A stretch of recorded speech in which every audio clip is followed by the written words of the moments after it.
stop เก็บ security ปิดประตู stop miss universe থাইল্যান্ডের পরিচালকের অসম্মানজনক আচরণের প্রতিবাদে একাধিক প্রতিযোগী মিস ইউনিভার্সের একটি অনুষ্ঠান থেকে ওয়াক আউট করেন। একটি প্রাক প্রতিযোগিতা অনুষ্ঠানে পরিচালক মিস মেক্সিকো ফাতিমা বোসকে প্রচারমূলক বিষয়বস্তু পোস্ট না করার জন্য জনসম্মুখে তিরস্কার করেন এবং তাকে নির্বোধ বলে মন্তব্য করেন।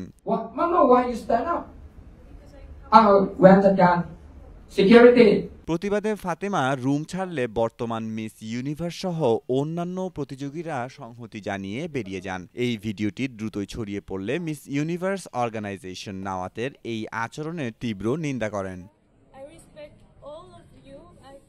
মিস ইউনিভার্স সভাপতি রাউল রোকা এই ঘটনাকে অপমানজনক ও অসম্মানজনক উল্লেখ করে নাওয়াতের অংশগ্রহণ সীমিত করার ঘোষণা দিয়েছেন। ফাতিমা বোস বলেন তিনি পুতুল নন এবং নারীর ক্ষমতায়নের জন্য তার কণ্ঠস্বর আরও শক্তিশালী।